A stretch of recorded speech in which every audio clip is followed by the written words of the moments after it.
25 aprel tarixində olan dərs üçün biz birazcıq təkrar edəcəyik və bu günləri biz rəqəmləri öyrənəcəyik. Rəqəmlər çox önəmlidir, çünki rəqəmlərin vasitəsilə biz yaşımızı deyə biləcəyik. Eyni zamanda neçə ədəd hər hansı bir əşyadan əlimizdə olduğunu ifadə edə biləcəyik. Rəqəmlərin tələffüzünü sürətli bir şəkildə deyirəm. Daha sonra da sizə bəzi istisnaları danışacağım. 0, 1, 2, 3, 4, 5, 6, 7, 8, 9. 9'a qədər. Tamam. Ondan sonra 10, 11, 12, 13, 14, 15, 16, 17, 18, 19. Tamam. Bura qədər belə davam edir. Ondan sonra onluqları artıq burada deyir. Deməli 20, 30, 40, 50, 60, 70, 80, 90.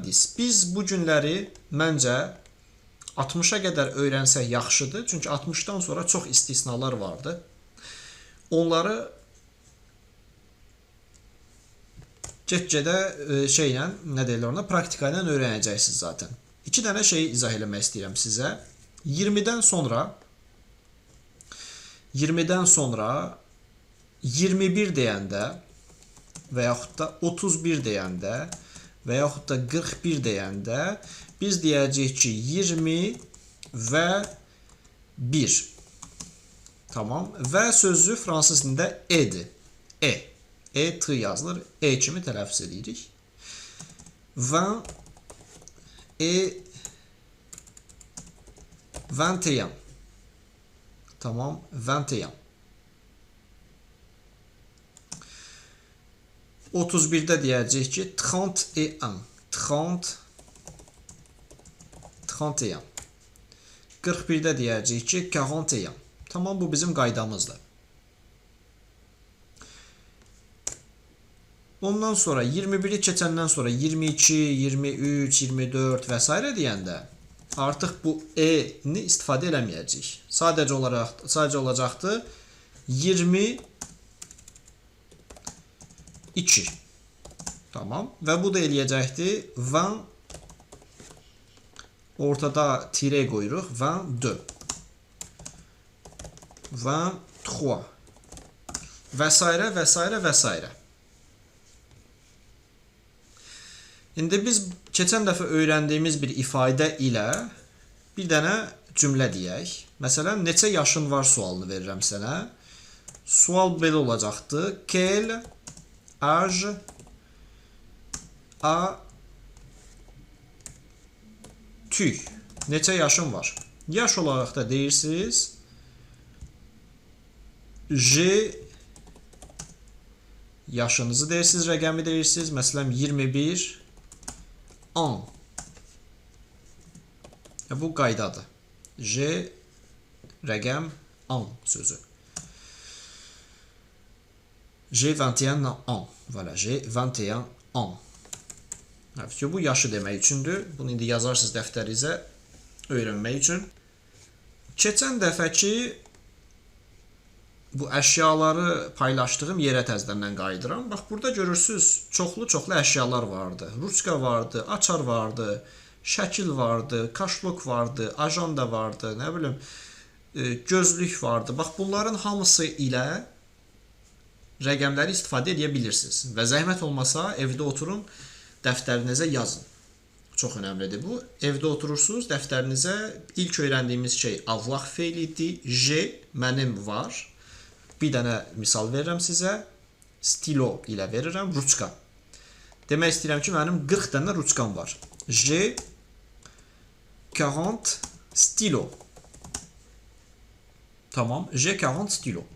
Mənim 40 dənə ruçkam var.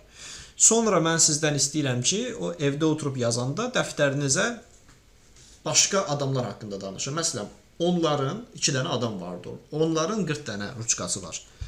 Ils ont 40 stylos. praktikadan başqa yolumuz yoxdur. Praktika eləmək lazımdır. Yolda gedəndə görürsüz ki, bir adamın 2 dənə telefonu var. Beyninizdə fikirləşirsiniz, fransızca cavab verirsiniz. Tutaq ki, il a deux téléphones. Tamam. Bu birinci dərsimiz idi, birinci hissə idi. İndi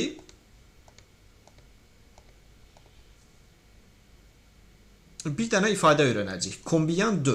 Bu ikisi birlikdə olan, işlənən bir ifadədir. Neçə deməkdir. Neçə. Combien de livres tu as. Neçə dənə kitabın var sənin deməkdir. Mən bu livrin əvəzinə istədiyim əşyanı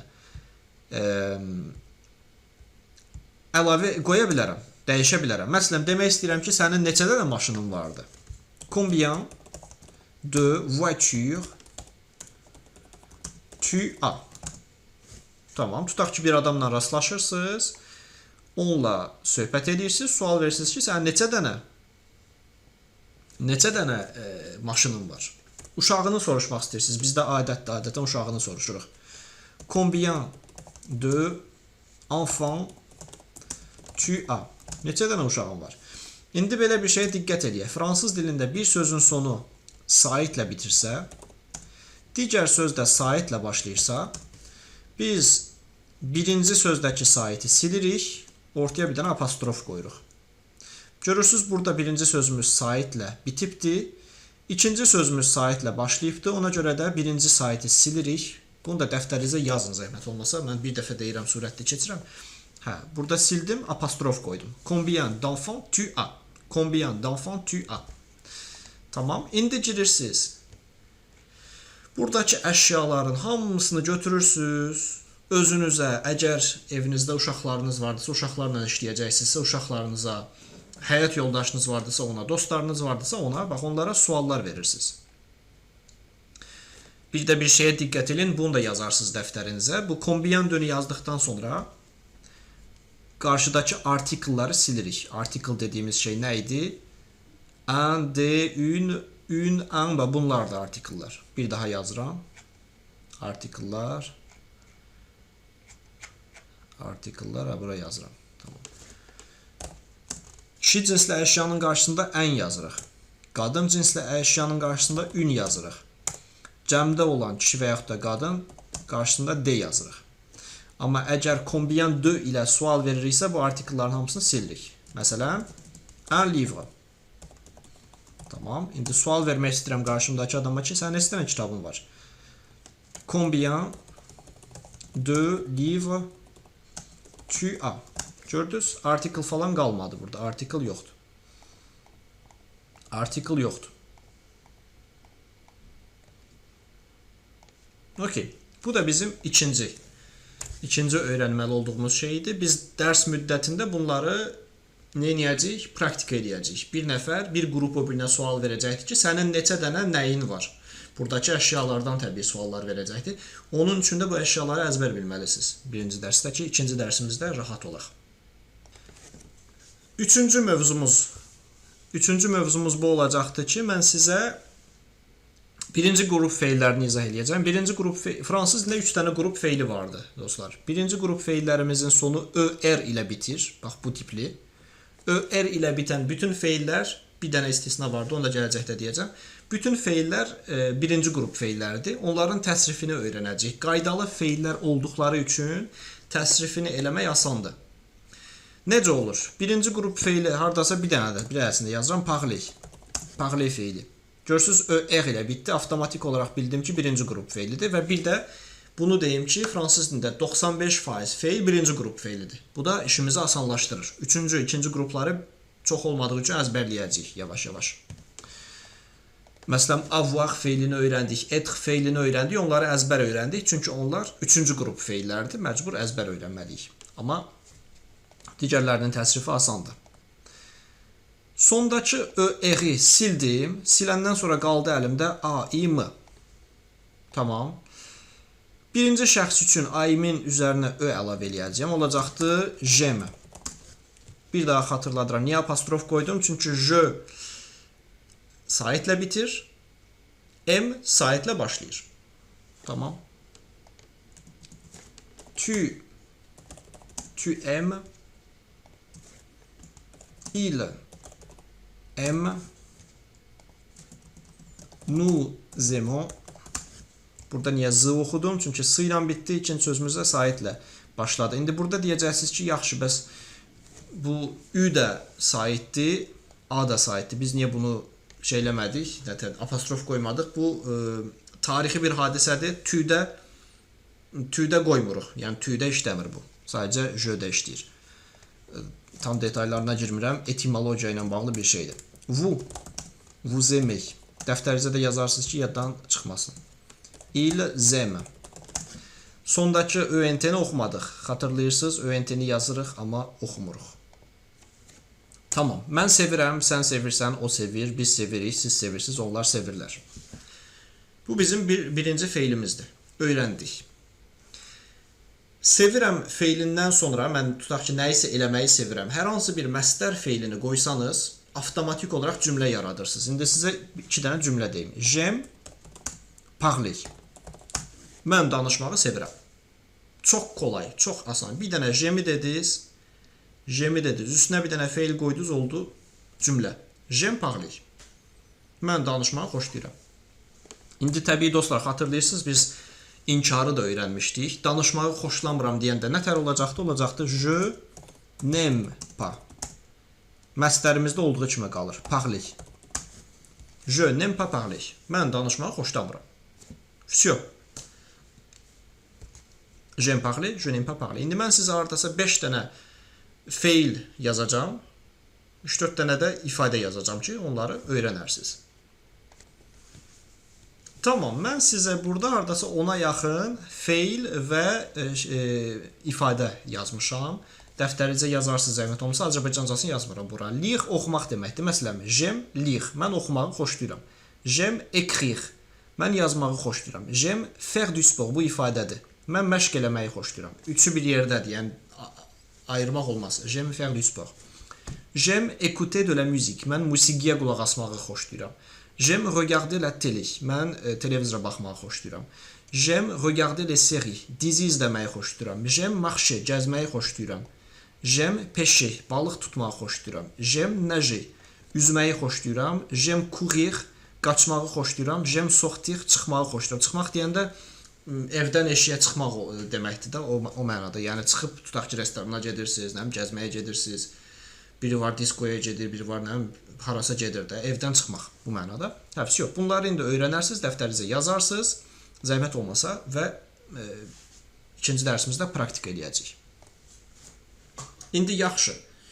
Bir adama necə sual verə bilərəm ki, sən nəyi xoşlayırsan? Sən nəyi xoşlayırsan? Çünki bu sualı biz vermək istəyirik. Sən nəyi xoşlayırsan? Həmin bu sualı vermək üçün bizim çox gözəl bir ifadəmiz vardı. Qu'est-ce que? Qu'est-ce que nə deməkdir? Bu qu'est-ce que-nü cümlənin qarşısına qoyan kimi avtomatik olaraq sual cümləsi yaradırıq. Misal olaraq deyim. Qu'est-ce que tu aimes? Buraya yazaq. Qu'est-ce que tu aimes? Sən nəyi sevirsən? Bir adama bu sualı verirsiniz. Qu'est-ce que tu aimes? Və yaxud da tanımadığınız adamdır. Biraz sizlə danışmaq istəyirsiniz. Qu'est-ce que vous aimez? Qu'est-ce que vous aimez? Bunun Azərbaycan dilində tələffüzü belə olur da. Qu'est-ce que? Qu'est-ce que? Qu'est-ce que vous aimez? Tamam.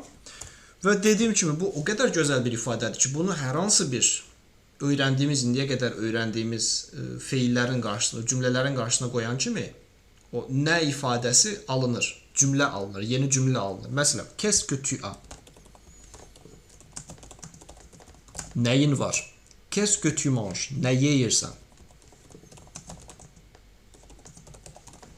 Qu'est-ce que tu manges? Nə yeyirsən? Qu'est-ce que tu fais? Nə edirsən?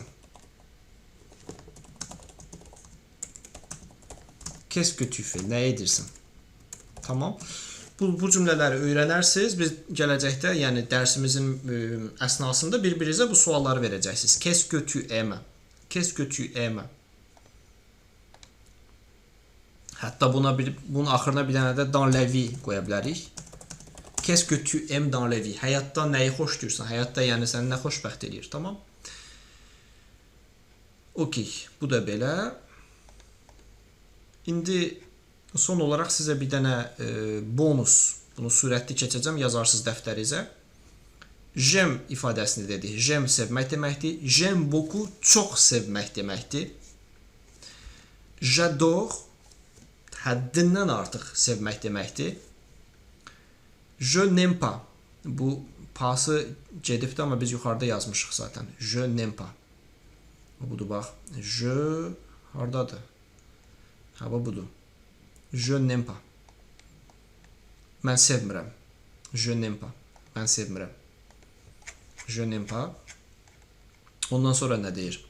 Je déteste. Mən nifrət edirəm. Je préfère. Mən üstün tuturam. Sonra burada aşağıdakı ifadələrin də hamısının tərcüməsini sürətli deyirəm, dəftərinizə yazarsınız. Il est beau, o yaraşıqlıdır. Il est moche, o yaraşıqsızdır. Il est sympathique, o simpatiyalıdır, simpatikdir. Yaxşıdır. Il est antipatik. Elə bilirəm Azərbaycan dilində antipatik sözü vardı. Yəni xoşa gəlməzdi. İticidir, itici. Elle est intelligente, o ağıllıdır. Elle est bête, o ağılsızdır. Ağılsızdır, bəli. Elle est drôle, drôle gülməli deməkdir. Il est méchant, kibirli, pis deməkdir, pis. Il est gentil, o yaxşıdır. Aşağıda da həmin o sözlərin qadın cinsi və kişi cinsi vardı. Baxarsınız evdə. Yəni bizim dərsin əsas mövzusu j'aime ifadəsidir.